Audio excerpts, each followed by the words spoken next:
Hello and welcome to Behind the Blockchain podcast. Today I'm joined by Tommy Jamet, founder of NeuraNode. Tommy, welcome to the show. How are you? I'm great. I'm great. I'm directly in Paris this week for Paris Blockchain Week, and super happy to be on your show. Exciting stuff. Well, yeah, thanks for being here and taking the time whilst you've got all that going on around you. Um, so for people who don't know who you are, could you introduce yourself, please? Yes, of course. So um, I'm an accountant initially. That was a lifetime ago, but then I moved into Web3 back in 2016, just before the first ICO craziness. And I initially the reason I moved into Web3 was to look at the way that we could have case study and use cases of blockchain technology for the public sector. So I started a nonprofit around the application of blockchain for public good, healthcare, taxation, land registration, and all of that. And very quickly, I shifted my career from finance. I was in banking before, from finance directly into technology consulting.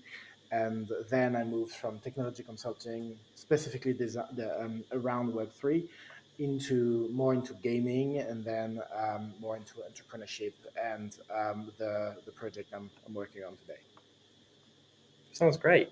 So if we could go back to the start a little bit, could you talk us through your career journey so far in terms of the roles you've held, the businesses you've represented? Could you just kind of give us a bit of a run through? Yeah, sure. So I was before being in Web3. So when I was working in finance, I was working with HSBC as part of the head finance team. I was responsible for some very boring reporting stuff with the head office, working with the French entity because I'm French, and then I transitioned because. You can't really work in technology and Web3 specifically if you come from a very different background. So I started to think of a good way to shift away from finance without losing my competitive advantage. So I moved into finance transformation roles within Barclays. So that was a large transformation program that I ran with about like 200 people, reporting, not directly reporting to me, but a big program of about 200 people that lasted for a couple of years. And then from there, I was in the background also working with this association that I mentioned. And I was recruited by a technology consulting firm called Reply.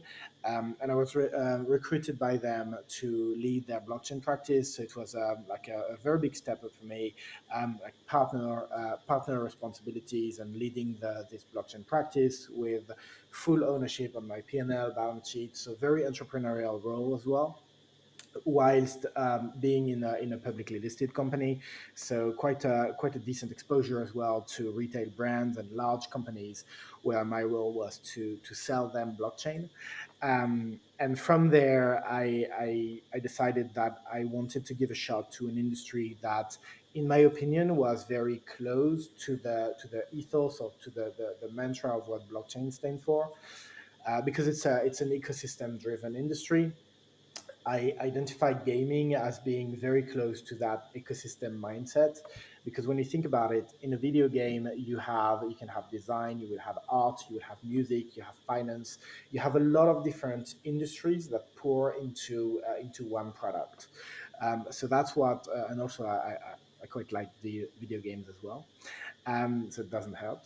But I moved into video games for that, and I was head of product for a large Web 2 game that moved into Web 3, called Boomland. So the company is called Boomland, made by Boombit, a large Web 2 gaming studio. And from there, I ended up there a year ago and started my NeuraNode journey that I guess we can talk about in more length. Yeah, for sure. That's really interesting how you've made the move from working in such large, uh, I guess I'll call them old school places like HSBC and stuff, to then working for very, very like cutting edge small startups and now founding your own startup. Are there any really big and serious differences that you'd love people to understand, like how you actually make the move from like working in those such massive institutions to coming across into more of a startup-y kind of world?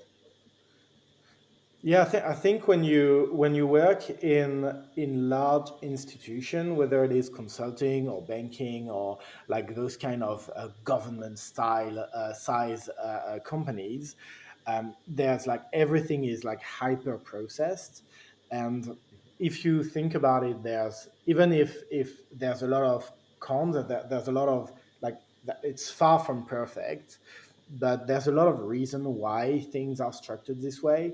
And when we look at hyper growth startups and agile start like a small startup, especially Web3, there is there is a misconception of, especially around centralization and the way that decision and we can talk about governance as well, but the way that decisions are made and the way that the structure of those organization is designed. um, if you don't structure it in a way that can scale to those kind of levels and those kind of large companies, you don't structure it from day one, it's very likely that your whole structure will crumble when you reach hypergrowth. And I think what I've learned and what I've taken away from working in those large institutions is trying to take away what worked in the structure and the way they operate, and try to replicate that in a small startup in a way that when we hopefully do grow, this will allow us to thrive as opposed to crumble. Okay. It's like building those foundations early. Yeah, kind of. And again, not everything is perfect in those big companies, and there's a lot that Web3 disrupt in the right direction. But just like in like not everything should be tokenized, for example. Well, not everything should be decentralized, and we can talk about like decentralized governance and those kind of things. But the way that you do scale a company, whether it is a Web3 company or a traditional startup, you should think of those fundamental layers of infrastructure and also corporate structure. Because otherwise, like if you're like, it doesn't matter if you're building a Web3 company, you're still building a company. And if you don't build it right, it's very likely that it's going to cause some issues at some point. Sure. And did you have to switch your mindset quite a lot from working in those big process driven places to working in kind of a lot more agile startup I think it like kind of places? this comes more with the Web3 mindset that Okay. that like we know what Web3 mindset is, like with the kind of degen approach, and let's shift the table and remove the centralized way things work. So it's quite appealing when you start working with that, and it's very attractive to say like to see a kind of a movement that want to shift the table and change the way things work. Uh, so initially, that's what drew me to it, because I was working in banking and I saw from the inside, looking at I was with HSBC at the time, and there's the financial statement and the published it's published public information. But for HSBC, you've got in the head office, you've got different financial statements for every years. And I was looking at the 2008 financial statements of HSBC, and I looked at the all of the annexes that the 2008 is way thicker than the other years. Um, and it's also the year where the Satoshi paper was published. And it kind of like when I was working in banking, I kind of it really struck me how this overall system was designed to create massive barrier to entry and created to kind of drive the overall economy in a specific way. And it felt like I couldn't put my finger on it, but it felt broken. And then when I came across this Satoshi paper, it kind of resonated that maybe part of the solution of what I kind of identified could be there. So that's why I kind of I tried to explore a bit more, and then I completely entered the rabbit hole. But it's kind of, for me, that was this kind of awakening process of there is something wrong in the way financial institution operates, and I've seen that from the inside. And then there is potentially a way to make it better, more transparent, and less centrally controlled. And maybe that's a good thing, and maybe I should try to apply my transferable skills to that direction. Nice. And that's why you got into Web3 and blockchain And in the yeah, first place. yeah, and because I looked at it from how can we apply those principles of decentralization to the public good. Nice. And then when you were making that transition, or even to be honest, when you started your career, did you always think one day I want to found a company, or one day I want to be a director and kind of a partner in a big consulting firm or something like this? Was that always the plan, like the end goal? Uh, I don't think it was. I always was ambitious, and I think it's there's two different things. You've got the title and the role that you have shouldn't be the end game of anything you do. And what in my opinion anyway. Uh, well, the way I look at things is I love solving problems, and I love solving problems that are complex in many different from many different angles. And for example, when I was working in accounting, it took me a while to realize that the reason I didn't really enjoy being an accountant is because it was very single focused toward numbers and finance. Whether when I started expanding that lens and look at problems through the financial angle, but also the societal angle, and maybe the healthcare angle, and government and security and identity and all of that, that's where I started to be able to connect a lot of dots that were very remotely connected, and that maybe a very specialized person could less likely do. And then because I started with this mindset of how can I connect randomly related dots together, I started to realize that maybe my added value and where I could make a difference would be in a role or positions where I could be solving like problems bigger than myself. So and then it because when you start having a lot of different skills in a lot of different areas, it's less likely that you're going to be hired or onboarded for a specific, very technical role. It's going to be like much more managerial and much more like broader covering roles. So I think that's where my career kind of naturally shifted toward leadership. And then I always also kept a very keen finger on technology because it's also very important to me to understand what I do when I work on any issues. So I kept very close to engineering and to the development teams whenever I joined the project to make sure that I understood the core foundation to of what they were working on. That's fundamental to understand where things can go wrong from a risk perspective, from a regulatory perspective, from a budgeting perspective. There's because there's always many angles that you need to cover. If you don't understand what you're building, it's always very hard to solve.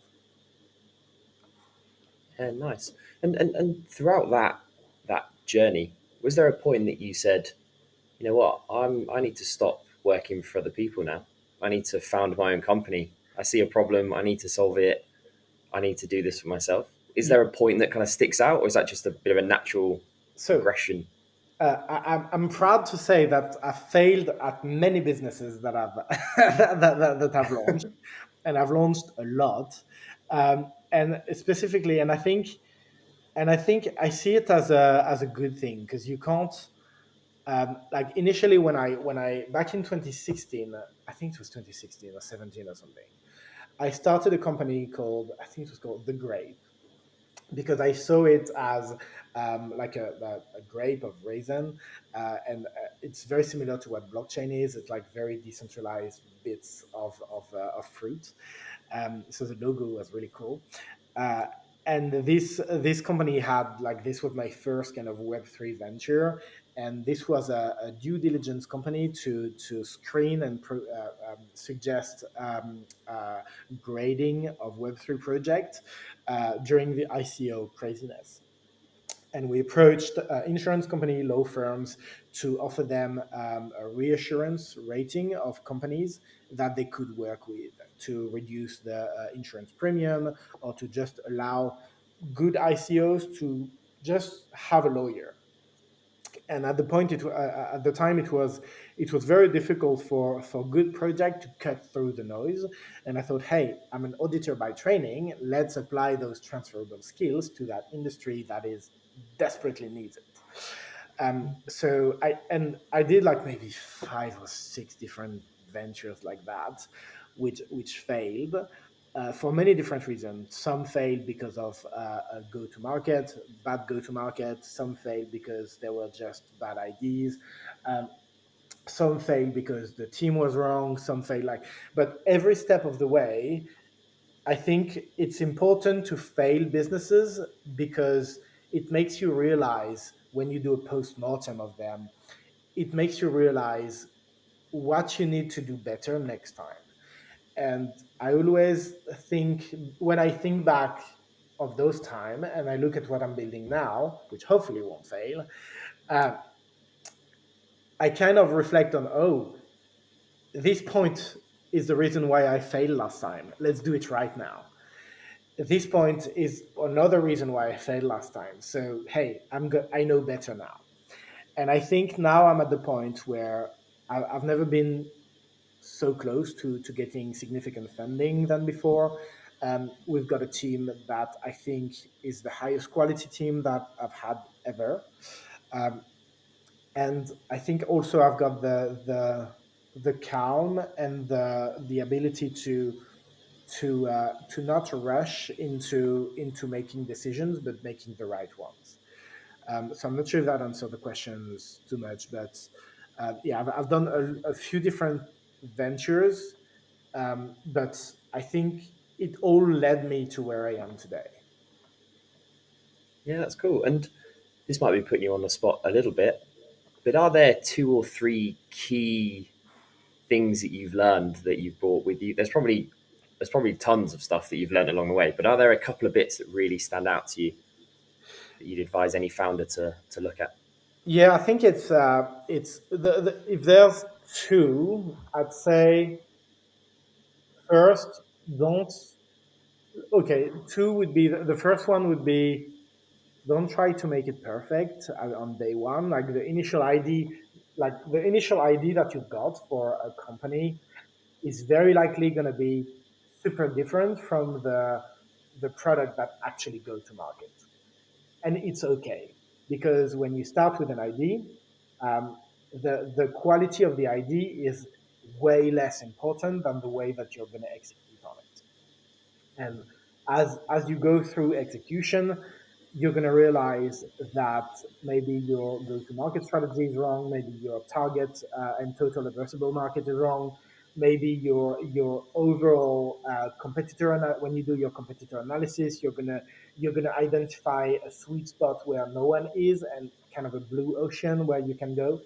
And as long as you start with your ID and drill down on it, and drill on execution, and try to make that ID happen, but also adjust when you realize that there are ways to make that ID better, and you kind of react in a very elastic way to what you find out, then you should be fine. So don't try to stick too much to your original ID. And the second point would be, uh, don't forget that whatever project you build, you need to make it profitable, and try to think of, what's my business model from day one. If you're building something that, even if it's a sexy use of Web3 technology or whatever technology you're building on. If it's sexy, it's good, but eventually it needs to make money. And if you don't have this mindset of what is my business model, how does this generate money in the long term, then you don't really have a business, and you don't have a business model. You don't have a company. So and this goes from how do I acquire my first user down to how do I position myself to competition, and how do I navigate the regulatory framework, and how do I approach my risk strategy toward, like, if it's especially if it's tech, how do I approach cyber, etc., etc. But if you like build a business model around your ID, and then from there, like, be as agile and elastic as possible. I like that. I like that. Yeah, I think there's a lot of projects, especially in Web3, built on some brilliant technology, founded by some brilliant people that um, I think maybe struggle to find like where's that revenue stream going to come from? Like how do we kind of keep this going for the long run and this kind of stuff? And I guess that's why a lot of Web3 projects really rely on funding, right? And VC funding and this kind of stuff. It's a really And important thing to think about. yeah, it's one thing to be, and hopefully, if NeuraNode works well, we're going to need some funding to get going. But eventually, the overall business model does not rely on us going through an endless cycle of funding, and we may even be able to fund ourselves without VCs, which would be massively win. Yeah, that'd be cool. So could you talk us through a day in the life of the founder at NeuraNode? Yeah, sure. So it's very simple. It's trying to trying to make things happen. That is. So maybe I can present what the company does a little bit first, and then because the Yes, what please. I Yeah, that'd be do great. every day fits into that. That is that okay? Yeah, absolutely. That'd be great. So basically, what the company does is that I realized a few months ago that when it takes between 2 to 5 years to build quality video games, um, and during those 2 to 5 years, um, there's a lot of great software that get built. There's a lot of effort that is poured into that product, but in the meantime, there is over 80 to 90% of games that are created that just don't work. That there is Wow. more than 50% of the game that are built that generate less than $4,000 a year. And there's only, like, I think it's 14% of the game that generate more than 100,000. But even when you Wow. generate over $100,000, it doesn't make you profitable. So Mm. there's a very tiny portion of video games that actually makes money. And it's there's no magic wand that can predict the success of a video game. There's just none. There are good practices to create good, appealing gaming loop, to create like appealing stories and everything. You can follow all the rules of the book. Nothing will predict the success of your game. You can't know. And that being said, as I was discussing with founders in the gaming studios and various different profiles, I realized that even though there's a tiny portion of games that are successful, there's always a pattern of studios struggle to get funding. And in the meantime, there is, for those failed game, there's a lot of very high quality software that gets developed along the way. And most of the time, those software will just sit on the shelf and not always be repurposed or reutilized. And I thought to myself, is there a way to create a place where those studios could repurpose and monetize what they've been working for years? And that's where came the idea of NeuraNode, where basically we're creating a marketplace that will allow gaming studio or tooling studio for the gaming industry to repurpose those pieces of code. So we brand ourselves as an API marketplace for gaming studio. Initially, we are targeting the gaming sector. Eventually, we're going to broaden that up to any kind of software. But we're starting with gaming because there's a very well identified pain point. And what I do every day is basically trying to make that a reality. So from designing the wireframe for the entire marketplace, down to pitching that to different studios, to trying to get a few others on board, and down to, at the moment, we're working to the funding program. So we're on the last stage of financing the whole program, which I don't want to jinx, so I don't want to talk too much about that, if that's okay. Yeah, that's Um, fine. Don't do that. but yeah, it's a very fun journey because the way that we're going to enable those software to be monetized, no one else do it this way, and because and then we utilize Web3 and tokenization as a way to make something possible that was very hardly and very difficult to do on a Web2 way. And I can dive into that a little bit if you want. Um, Sure. but we basically allow. So if you look at other marketplaces and asset marketplaces like the Unity Asset Store, or like the Unreal Asset Store, or even GitHub, they allow developer to monetize their code or their assets, but only for a fixed price. And it doesn't really work well for complex softwares, because for complex software you want to be able to monetize your work and your product on either a SaaS model, so on a subscription model like $20 per month, or even better, on a pay per API call model, which is a little bit more technical, but basically it means that every time the client will interact with the software, which can be like maybe 500,000 times a month or something, you're going to have a microtransaction that will occur. And because those payments are very small, the use of crypto token makes a lot of sense. So there's a few different reasons why we're using a token in the background. But in the meantime, the platform is not a Web3 platform. Our audience are every single gaming studio at the moment, whether they are Web3 studio or Web2 studio. The token will be invisible in the background. Nice. That sounds really cool, and obviously a great way to bring Web3 adoption without people outside of Web3 realizing that they're adopting the technology. Right? It's a No, great use case for that. because it's not what we are bringing. We are bringing, like, we are bringing value to people that have a very identified pain point, and we're bringing a product that actually solve their problem. And then the way we do it is we use a tool that allow us to do it much more efficiently than with another tool. And that's where you kind of bring adoption. It's when you solve issue in a way that other technology could not. Yeah, for sure. No, I like it. Sounds really cool. Have you got any thoughts on when you will be doing a launch or a soft launch or anything like this? Yes, I don't want to jinx in too much, but hopefully we're going to start development. So we've got a prototype at the moment.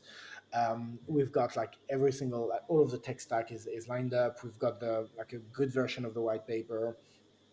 Um, we're gonna we're gonna move to development right after the funding round is closed. So potentially during May. Then we're going to need 3 to 5 months for a first like beta version of the platform, and then overall we should be able to have a fully working platform within 7-10 months. But that being said, we're going to do as well a token launch, and this token launch will be we're going to sell to institutional investors. This token launch will be extremely compliant.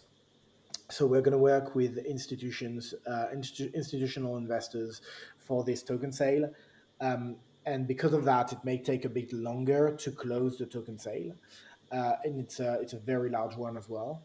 So it's very likely that the marketplace will be launched with the beta version of the token, and then we'll move to the we'll move to the native token after the ICO. So they're going to be like a beta version, then full marketplace with beta token, and then ICO with public sale. And that may take Sounds us great. like a year and a half to unfold the whole thing. Sounds great. Exciting and action packed 12, 18 months ahead for you. Yes, hopefully that should be that. It's always look good on paper, right? Definitely. Definitely. So, what's it really like starting a Web3 blockchain based project? It looks really glamorous. I guess from people outside looking in, they see this kind of really cool founder startup life and think, yeah, you know what, I want to get involved in that. What's it really like when you're on the ground in it? You know what? I think so. It's a, the hardest thing is, especially in this space, is there are a few elements. The first hard bit is to validate that the idea that you start having is an actually doable business model from an economic sense. And you start saying, okay, I've got an idea. Um, is it does it make sense economically? And then the second question that I challenge everyone I talk to that pitched me ID for their blockchain project is one of the first question I ask them: why do you need blockchain? And then kind of validating that yes, you do need token, because eventually when we launch the token, because we're launching that in a very compliant way, we're going to go through like a full legal opinion of the token. We're going to need to make sure that it properly qualified to the right regulatory boxes that we need, and because of that, there's a lot of things that you need to think ahead when working on a like. I don't see it different than working on a like traditional startup. I guess the only difference will be that the way that you grow your community is very different, because there's a lot of GMs involved. Um, but apart from that, and also the people that you meet along the way, um, I think that there's a lot of people that won't have this traditional kind of mindset of how to actually grow a business, and won't have that business driven kind of mindset. And I think it was very important for me to onboard people that have this, not full corporate, but have the right balance between corporate and DGen Web3. And because if you go full degen, I don't I don't see the right level of execution and ownership. Interesting. Okay. So if someone is wanting to get into the Web3 space, but they don't necessarily want to found a company, maybe they've been listening to this and think, you know what, that sounds a bit intense for them, but they'd love to be a part of the industry. Is there any bits of advice you could share for how someone could be successful coming into Web3 in general? Yeah, yeah. So, and to be honest, when you talk about the Web3 space, we're talking about company that leverage blockchain as a technology for all or part of their product. But to be honest, like for NeuraNode, for example, the blockchain element is a very small element of the platform. We have like a marketplace that will require front end, back end, full stack developers. We're going to need artists to do the visuals and to do the art. We're going to need people to do the community growth and work on Twitter, on Discord, and all of that. But we're also going to work with, for example, once we do the ICO and the full token sale, then we're going to work with treasury management, for example, to make sure that the money that we raise works for us, which is what a lot of successful projects do. So a lot of and we're going to need we're going to work with legal professional. We're going to work with so accountants, artists. Um, so if you think about it, and marketing as well, if you think about it, a Web3 project or a Web3 company is not very different from a traditional Web2 company or traditional company. The one thing different, like there are a few differences in the way that you engage with your community. There's a few differences in the way that maybe you're paid, because maybe you'll be paid partially in token. Um, But if you have strong skills, especially if you're a strong marketing person, or if you're a strong designer, or if you're even an accountant, uh, just have a look at what skills you are, what you like doing, and if the technology appeals to you, uh, just try to engage with a few different projects and pitch your core skills, and try to apply those skills to the industry, to this industry, because it's very likely that your skills are going to be relevant there too. For sure. Yeah, I like that. I think there's definitely a space in Web3 for everyone. I Yeah. think people, yeah, people maybe get a little bit put off, or a little bit nervous about joining the industry because they think it's kind of vastly different. But every project, as you said, needs marketing, needs HR, needs finance, needs all the roles that you would normally hire in a more I'll say traditional company. But Ex- one thing I have noticed is the mindset of people in the Web3 space seems to be very different to people outside. And when I say the mindset, I mean when they join a company, you find that most people can talk about the technology itself and understand it at quite a technical level. Like even people who, in the more traditional like Web2 world, or companies that aren't utilizing blockchain, don't necessarily know like all the moving parts of the rest of the industry that support their business and this kind of stuff. But I found in Web3, people are so into it that they actually go so deep down the rabbit hole, regardless of the job they do.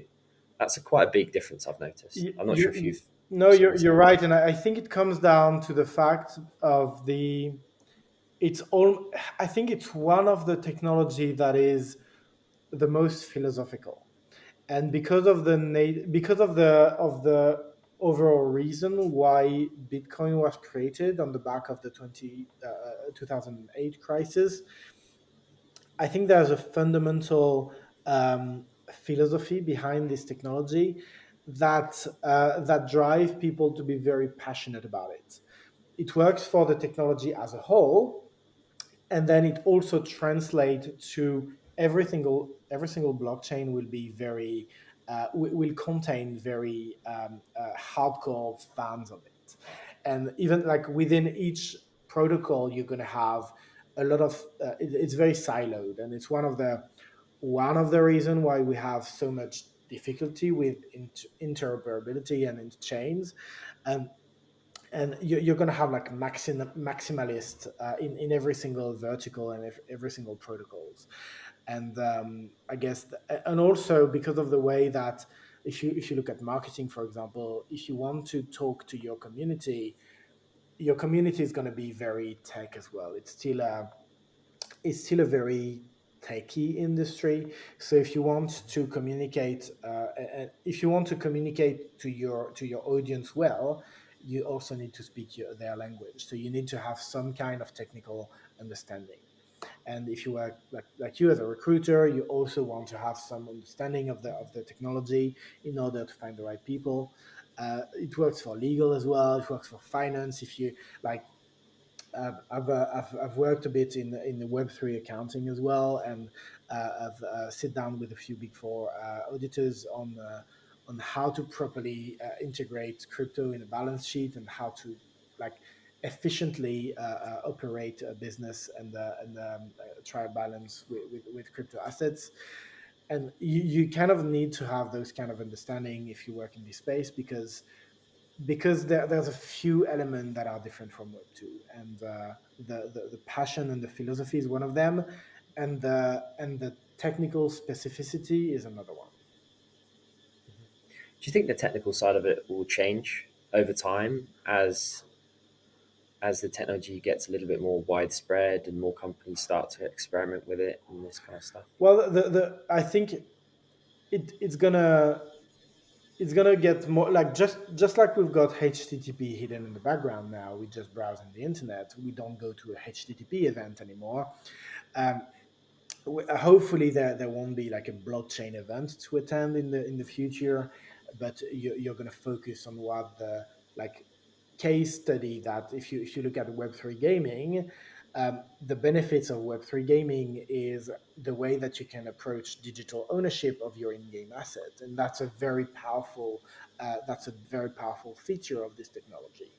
um, when you look at the technology for what it brings to the table as features, um, maybe I'd love to see the day where we just look at the benefits and we don't focus so much on the technology, and eventually it will fade out. And we see a lot of projects like Sequence, for example, or others that are working toward making the Web3 element invisible in the background.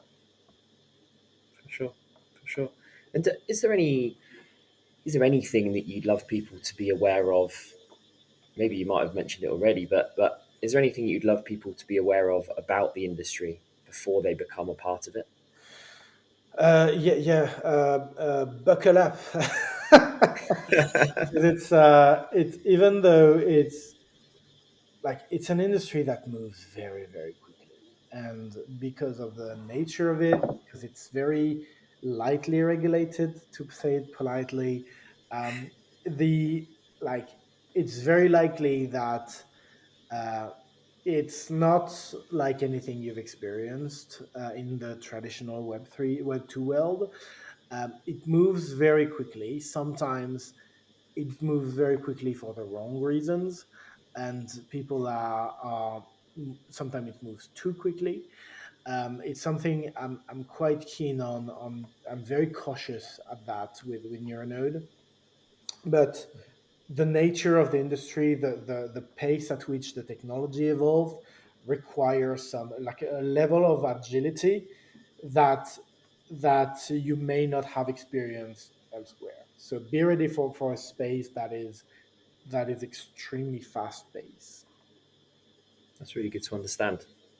And to go along with that, are there any other like key attributes or key skills that you think people need to learn or should learn in order to be successful, either in Web3 or even as founder of a startup? To be honest, like based on your experience, any like key attributes in there you think?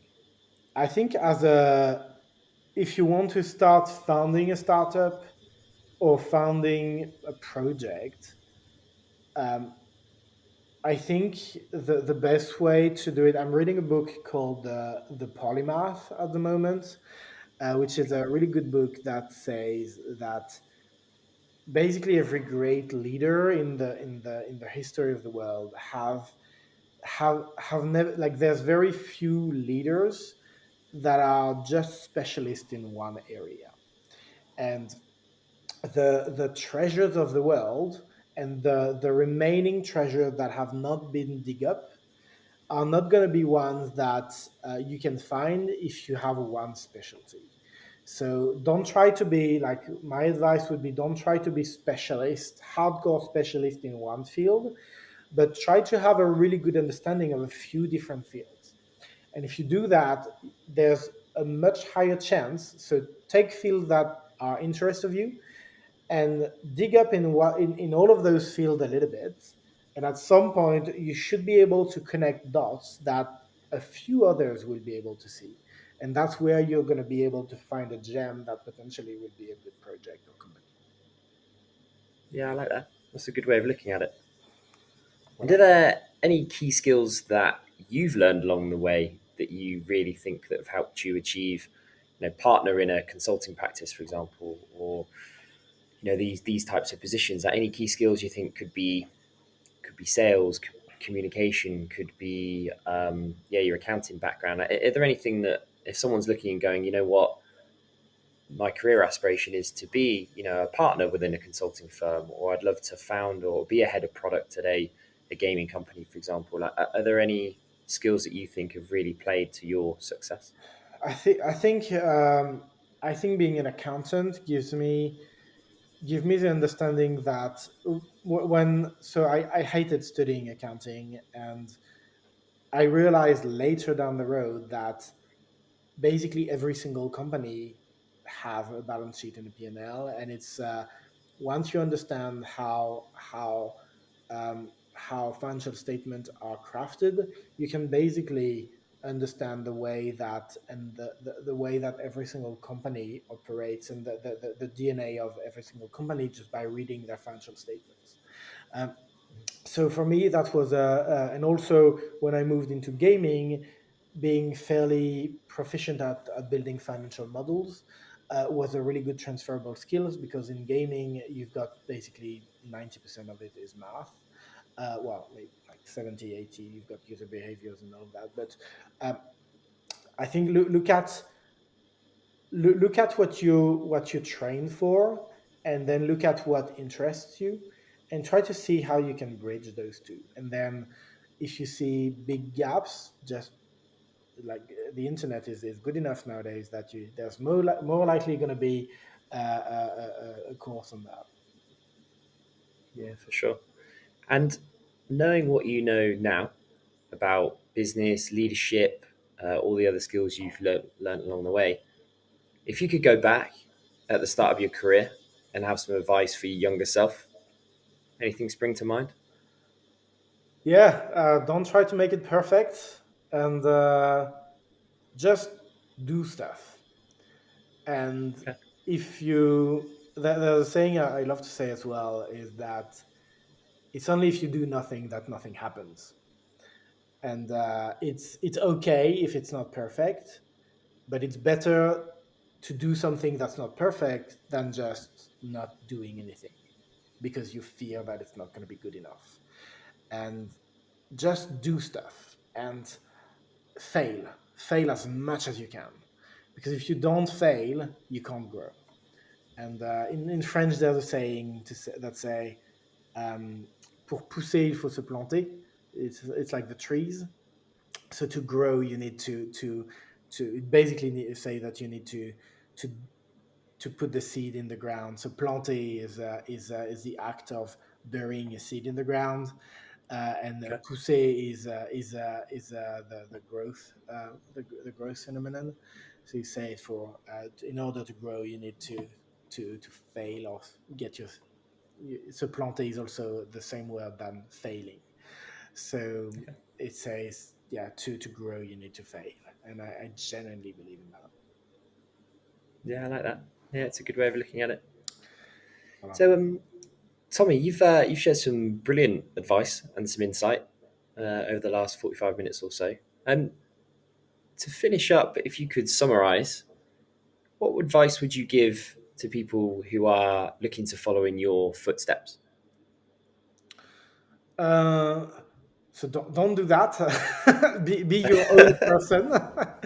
But I think the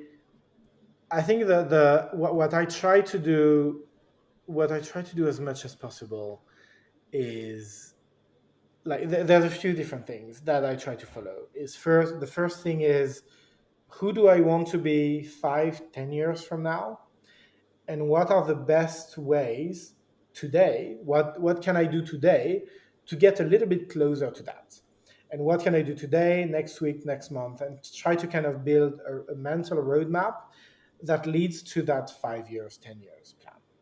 Because if you look at who you want to be in 10 years, it's going to be a mountain, like, oh, I want to be that. I'm so far away from that. But it's okay, because you have small steps to gravitate.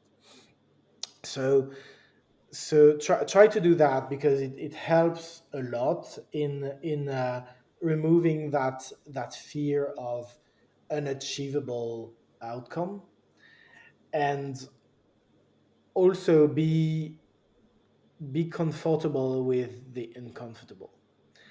And don't yeah if you if I think if you always try to remain within your comfort zone, you'll always be comfortable, but it's going to be very hard to achieve greatness, because it's only when you're back against the wall that you're going to really see who you are and push your boundaries. So try to put yourself into uncomfortable corners and see what comes from that, and then who knows, maybe you'll be surprised. Sounds great. Sounds great. Well, Tommy, thank you very much for taking the time to have a conversation today. Really enjoyed it. You shared some brilliant advice and some great insight into your career and into NeuraNode, which I'll definitely be keeping a close eye on over the next 12, 18 months. If anyone wants to find out more information, or maybe they're curious to understand a little bit more from your journey, or say they'd love to get involved with NeuraNode, for example, um, is the best place to reach out to you on Twitter or LinkedIn, anything like that? Yeah, LinkedIn is really good. You can find me on Twitter as well. There's a link to my Twitter on my LinkedIn account. You can also follow Okay. NeuraNode on Twitter. It's got NeuraNode_IO, I think. And yeah, every link is if you go on LinkedIn, you'll find everything you need. Sounds great. Well, thank you again. I'll speak Thanks to you for having soon. me, Jack. I really enjoyed the discussion. No problem. Take care. Take care.